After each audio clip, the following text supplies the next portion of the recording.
Bien, ahí está el final de este segundo bloque del debate y vamos de inmediato a conectarnos con Estados Unidos. Está con nosotros Alberto Bernal, director de estrategia global de The Hill, un medio muy prestigioso también en Estados Unidos. Alberto, estamos ya en contacto. ¿Qué tal? ¿Cómo está? Buenas noches. Muy buenas noches. Muchas gracias por tenerme en el programa. Igualmente, ¿cuál es su visión respecto de estos dos bloques de debate allá en Filadelfia? Pues a ver, yo pienso que la verdad el mercado, o sea, bueno, la gente estaba esperando que Kamala Harris tuviera un debate mucho menos intenso, mucho menos potente, digamos, de lo que ha tenido. Yo pienso que claramente la persona que ha definitivamente sorprendido al alza en este debate ha sido Kamala Harris, ¿no?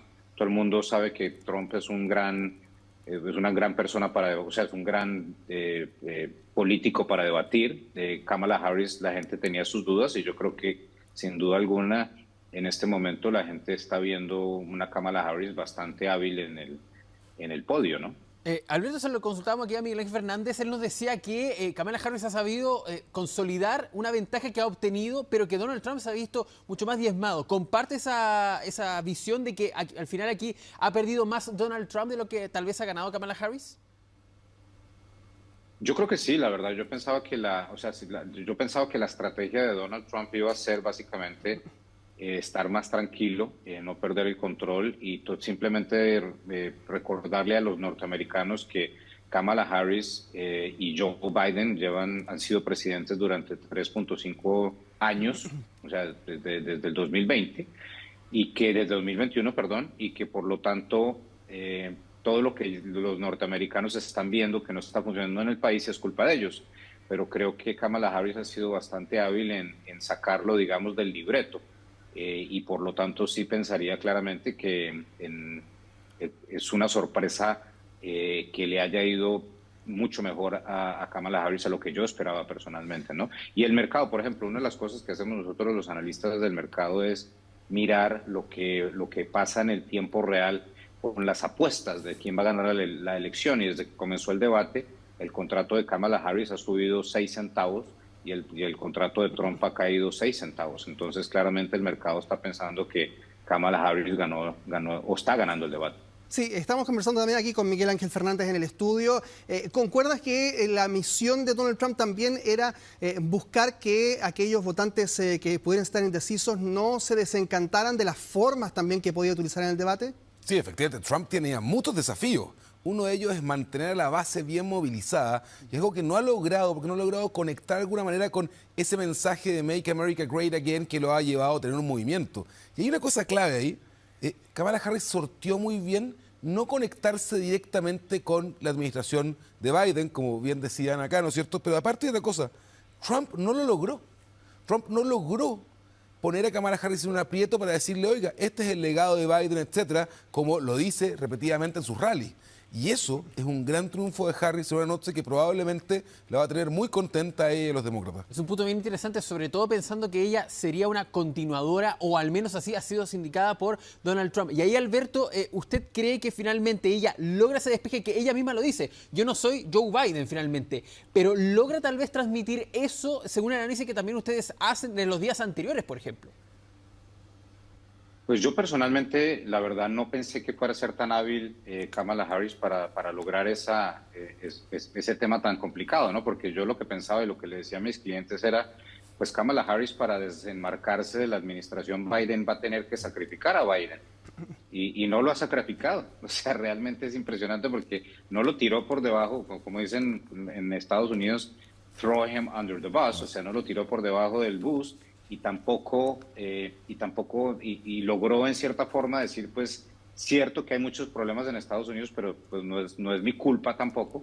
Y Trump, que debería haber insistido más en eso, Trump debería haber insistido, a ver, la inflación alta es culpa de usted, Kamala Harris, el problema de la frontera es culpa suya, etcétera. Y yo lo que veo es que en cierta forma él cayó en el anzuelo en muchos momentos, como que se desvió del discurso y quizás se enfocó en cosas que realmente al público norteamericano no le importan tanto, que tiene mucho dinero o...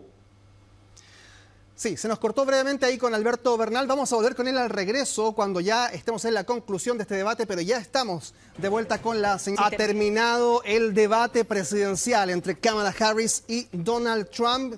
Durante 90 minutos han establecido sus diferencias, también sus propuestas para Estados Unidos. Y estamos en contacto con Alberto Bernal, director de estrategia global de The Hill, para analizar ahora lo que ha ocurrido. Vamos a estar también recogiendo algunos de los momentos claves de esta noche, allí donde la televisión estadounidense ha sido testigo, además de millones de personas en el mundo, de este debate entre estas dos figuras. Ha estado bastante, podríamos decir, analizable este debate dentro de distintas miradas. Vamos a lo político. Quiero partir contigo, Alberto. ¿Te parece que Kamala Harris se ha definido políticamente para los votantes estadounidenses, algo que se le pedía justamente en esta instancia? Pues yo creo que no, porque, y eso era el objetivo de ella. O sea, realmente, si uno se pone a mirar lo que Kamala Harris pensaba en la campaña del 2019, cuando ella estaba compitiendo contra Joe Biden, pues ella tenía una visión muchísimo más de izquierda desde el punto de vista político. O sea, Medicare for All, prohibir el seguro médico para el sector privado, anti-fracking, open borders, o sea, todas estas cosas que, digamos, hoy en día se han vuelto tan poco populares en Estados Unidos. Pero pues el punto de un político es que hay que ganar las elecciones y hay que ser muy hábil para lograr, lograr que la gente no se dé cuenta realmente dónde están paradas las personas. Y yo creo que Kamala Harris logró eso hoy. O sea, por ejemplo, Trump hubiera podido ser mucho más, o sea, poder ponerle más insistencia al cambio de visión que tiene Kamala Harris en cuanto al petróleo esquisto, en cuanto al fracking. Fracking es una parte muy importante de Pensilvania, digamos, el 6% de la población que trabaja en Pensilvania trabaja en el sector de hidrocarburos, de petróleo y gas natural, a través de fracking. Y Trump hubiera podido decirle más fuertemente al votante de Pensilvania, mire, que Kamala Harris dijo que iba a prohibir su trabajo en el 2019 y hoy dice que no lo quiere prohibir y no lo hizo. Entonces se enfocó en otras cosas y perdió una oportunidad, en mi opinión, de hacer ese matiz tan importante que debería haber hecho para ganar más votantes en Pensilvania, porque yo sigo pensando que la forma como funcionan las elecciones en Estados Unidos, que es el colegio electoral, esta elección se va a decidir en Pensilvania. Claro. Los 19 puntos electorales que tiene Pensilvania son realmente la parte más importante de esta elección. Sí, bueno, el resumen casi perfecto de este debate lo entregaron estos 2 minutos que cada uno tuvo al final, donde, por ejemplo, Kamala Harris se especificaba y era insistente en decir, tengo un plan. Varias veces dijo durante toda la noche la misma frase, yo tengo un plan, ofreciendo ciertas propuestas a quienes la estaban viendo. Mi único cliente ha sido el pueblo, fue una de las frases finales, habla mucho de su historia, durante varias ocasiones estuvo haciendo referencia a su historia personal, mientras que Donald Trump enfatizó aquello de el legado de Joe Biden que seguiría tomando finalmente Kamala Harris, diciendo, ha estado 3 años y medio, no ha ocurrido nada, ha habido, por el contrario, efectos nefastos para Estados Unidos y también, por ejemplo, para sus relaciones exteriores. Miguel Ángel, finalmente, en este sentido, por ejemplo, uno habla mucho de que viene una posible segundo debate. ¿Donald Trump necesita un segundo debate a partir de lo que ha ocurrido hoy día? Fíjate lo que te voy a decir, que parece muy contraintuitivo. Si yo fuera la campaña de Donald Trump, no debatiría más. ¿Y por qué? Kamala Harris tenía que convencer a 1 de cada 3 americanos de su plataforma política. Como bien lo dijo Alberto, no lo logró en plenitud.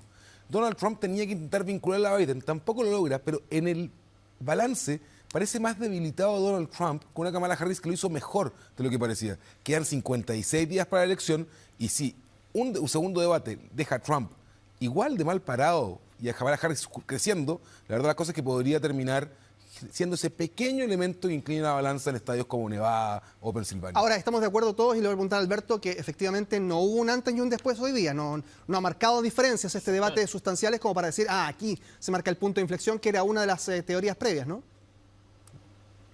Pues a ver, yo creo que lo que dicen las estadísticas es que, digamos, supuestamente este debate lo iban a ver 50 millones de personas en Estados Unidos. Y lo que dicen las encuestas es que el 95% de las personas ya tomaron la decisión sobre por quién van a votar. Entonces yo realmente no creo que hubiera habido mucho cambio en ese 95%. Pero ojo, eso deja 2.5 millones de personas adicionales que todavía pueden cambiar su opinión. Y yo creo que, insisto, las elecciones en Pensilvania se pueden decidir por 10.000 votos para cualquier lado. Entonces todavía hay muchas cosas abiertas. Yo personalmente pienso que después de lo que vi hoy, si yo fuese Kamala Harris, porque claramente, en mi opinión, el debate lo ganó Kamala Harris, yo no debatiría. Yo pensaría que el que tiene que buscar el segundo debate hoy en día es Donald Trump.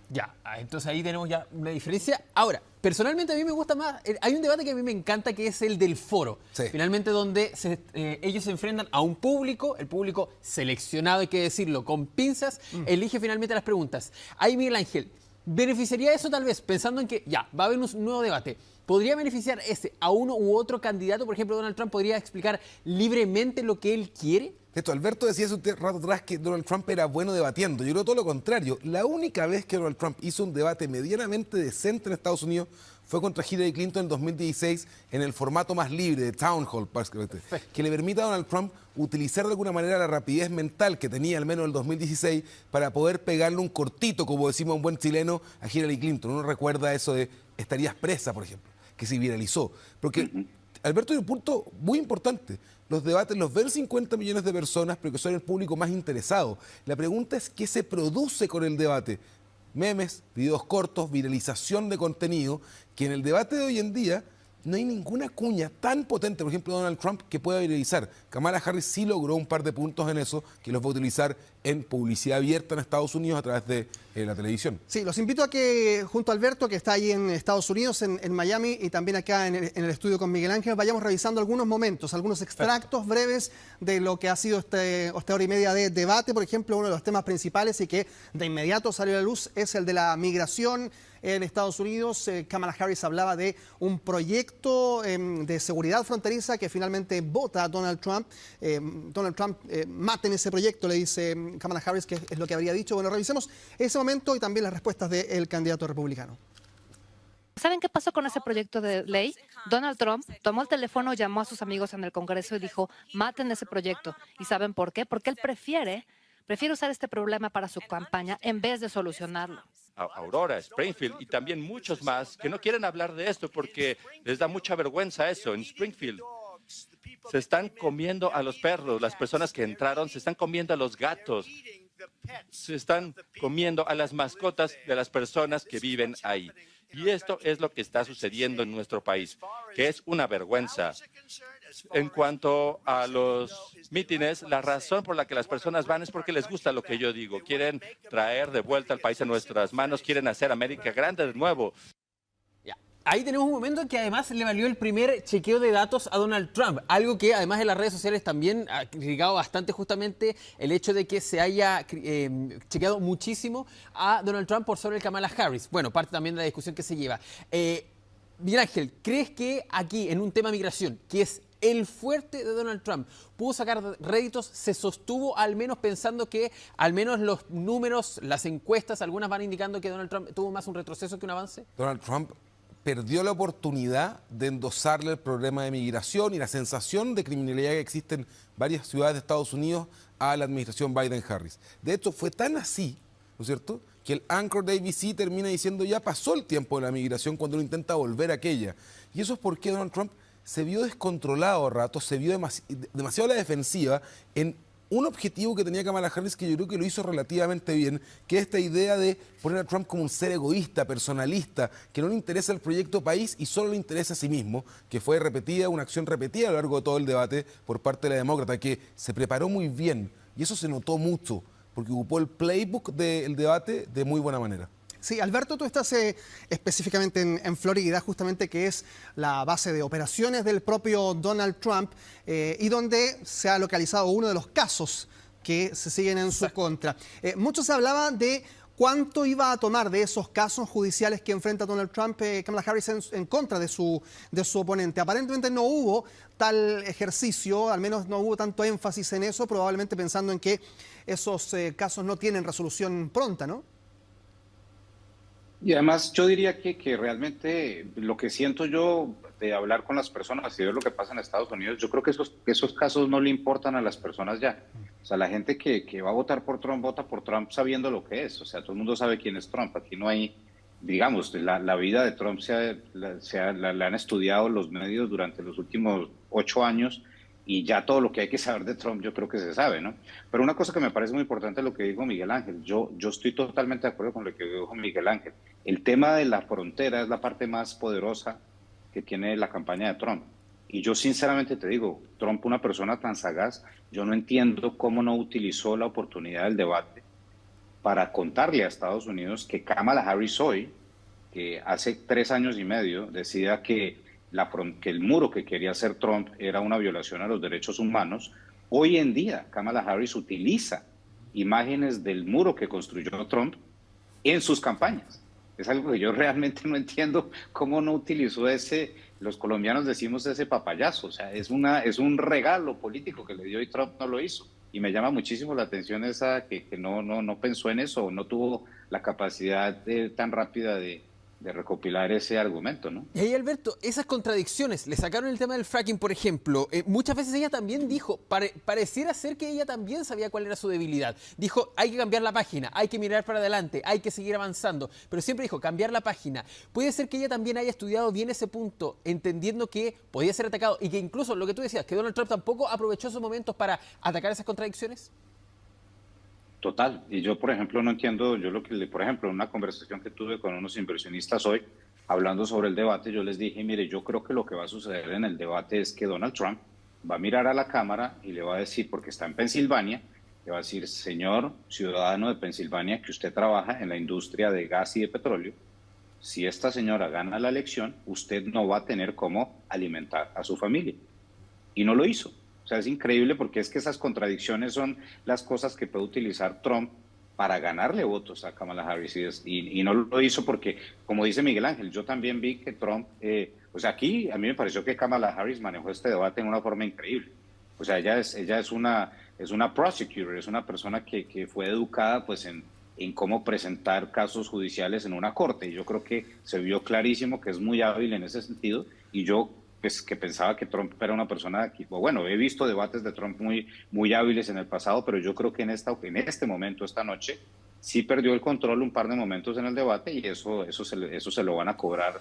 Digamos, algunas personas van a ver eso como un escenario malo y van a dejar de votar por él por eso. Sí, ahora Miguel Ángel, de todas formas, en la previa incluso se hablaba de que quien podía tener cierta ventaja, al menos en la exposición, era Kamala Harris porque era quien daba la sorpresa, era de quien no se sabía mucho y efectivamente no se iba a conocer cómo debatía. En ese sentido, el mundo estaba con los ojos más atentos a lo que podía hacer Kamala que lo que iba a hacer Donald Trump, que ya era ampliamente conocido. En ese sentido, había cierta ventaja previa también, al menos en eso, para la candidata demócrata. Sí, y además había un tema bien relevante. Si Kamala Harris tenía un desempeño mediocre, nadie la iba a juzgar porque básicamente era su primer debate presidencial y no tenemos con qué compararlo mucho, ¿no es cierto? Donald Trump, en cambio, hace 9 años está en la primera línea de la política americana y Harris asumió en los últimos 2 meses un nivel de protagonismo real. Ni siquiera en la campaña inicial de Joe Biden ella tenía un papel, ¿no es cierto?, estelar en esto, más aún en el último año y medio de la administración. Y por eso una sola reflexión importante del rol de Kamala. Kamala Harris estudia, se prepara 5 días, sale bien parado hoy en día. La pregunta, y que Alberto le decía muy bien, ¿le va a alcanzar esto para poder triunfar sobre Trump en Pensilvania? Prácticamente dijo una línea de política pública, dijo tengo un plan, no lo especificó y en el momento en que la segunda parte del debate lo hace, termina tirando, ¿no es cierto?, una batería bien importante de números que pocos se entienden si no conectan con la población que está mirando el debate o que va a ver a las repeticiones. Ahora, Miguel Ángel, hay un punto bien importante, tal vez revisando también lo que sucedió en cuanto a Ucrania. No sé si tenemos declaraciones justamente también para que hagamos esa revisión en cuanto a conflictos internacionales, sobre todo donde los demócratas podríamos decir que tienen un poquito de la desventaja pensando que han sucedido muchas cosas durante las administraciones demócratas. Ustedes me dicen ahí si también tenemos esas declaraciones para ver finalmente qué sucedió en el ámbito internacional, una de las situaciones que los presidentes de los Estados Unidos tienen que manejar bien justamente, si las tenemos justamente para revisar. Tenemos las declaraciones respecto de Ucrania y los conflictos internacionales, que también fue un tema esencial de este debate. A ver. Es una guerra que está muriendo por resolverse.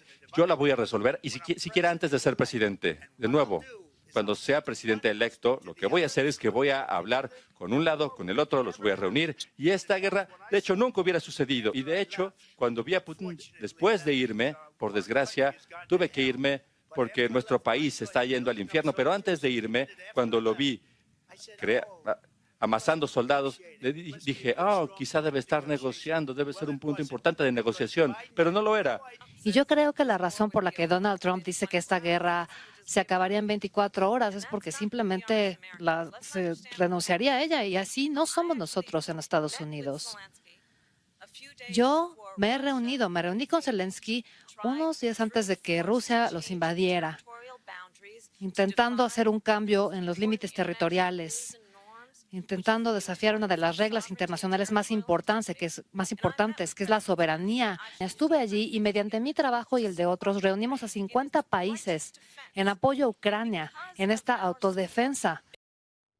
Ya, justamente revisamos esas declaraciones porque además tienen un punto. Donald Trump, de manera exagerada, tal vez dice, yo en 24 horas acabaría con este conflicto. Claro. Pero claro, hay un punto bien importante. Los republicanos han tenido menos conflictos que los demócratas en las últimas administraciones. Incluso, por ejemplo, la invasión a Georgia ocurre durante la administración demócrata, mientras que durante la época de Trump no ocurrió nada. Ahí tal vez había un fuerte que Donald Trump le sacó poco provecho. Oye, si hubiera un titular de lo que estamos conversando hoy en día es la oportunidad desaprovechada de Trump. Y en relaciones internacionales ocurre lo mismo. Y por dos factores fundamentales. Primero, endosarle a la administración Biden-Harris lo que está ocurriendo en Israel-Palestina, lo que está ocurriendo en Ucrania, pero algo muy importante que afecta en el corazón un poco más patriótico americano, ¿no es cierto?, el orgullo americano internacional, que fue la retirada desde Medio Oriente. Trump tampoco utilizó eso de manera estratégica para poder interpelar a Kamala Harris. Entonces, cuando uno mira este debate, uno dice, Harris lo hizo bien, pero Trump realmente perdió oportunidades una y otra vez para poder interpelar a Harris, interpelar a los demócratas y, además, algo muy importante, convencer a ese votante que está entre una pata y otra, entre seguir con Estados Unidos con los demócratas o apostar nuevamente por una administración de Trump. Sí, vamos a hablar también con Alberto de lo que ha ocurrido en términos de la economía en el debate también, que fue el tema inicial. Porque ese era uno de los puntos esenciales, nos imaginamos todos previamente, que Donald Trump iba a sacar a relucir, dando a entender que hay cifras allí efectivamente concretas respecto de una posición económica en Estados Unidos que va a heredar del gobierno de Joe Biden, el que venga a asumir a continuación, digamos. Y en ese sentido, Alberto, la pregunta es efectivamente si en ese inicio Donald Trump también pudo haber aprovechado mejor aquellas cifras que son concretas, que están a la vista rápidamente y que fueron el punto de partida de este debate. Yo pienso que sí, yo insisto en que, como dice Miguel Ángel, hubo una cantidad de oportunidades perdidas. Por ejemplo, en este momento en Estados Unidos, históricamente es el momento más difícil o el peor momento desde el punto de vista de una familia de clase media para poder comprar un predio, para poder comprar una vivienda. Si hubiese sido Trump, yo hubiera comenzado mi discurso con eso. Yo siento la desazón de ustedes, la tristeza de ustedes, el pesimismo de ustedes porque ven que no pueden comprar una propiedad y comprar una propiedad es parte del sueño americano. Y eso es cierto, o sea, estamos en el peor momento históricamente de Estados Unidos para comprar una casa, porque las tasas de interés están muy altas y porque los precios de las propiedades están muy altos. Pero no vino en el discurso tampoco. Yo insisto en que en los debates hay que aprovechar cada segundo.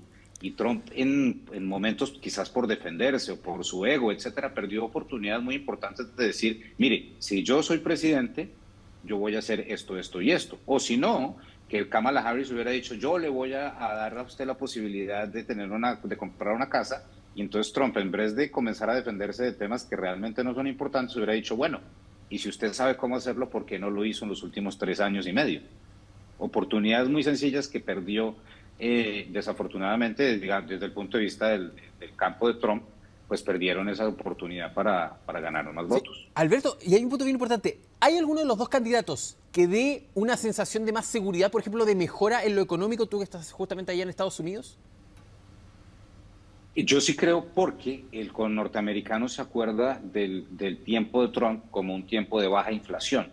Y yo creo que en todas partes del mundo, esto no solamente en Estados Unidos, sino pues en Chile, en Europa, en Colombia, en México, en cualquier parte, cuando la gente siente que el salario no le llega a final de mes, siente mucho estrés económico. Y eso es lo que está sintiendo la población en Estados Unidos. Ojo, yo como economista y que mi trabajo es revisar todos estos números económicos, la verdad, la cantidad de empleo que se ha generado durante la administración Biden, el incremento de los precios de las acciones, etcétera, ha sido un muy buen, unos 3 años espectaculares para la economía de Estados Unidos, pero la gente no lo siente.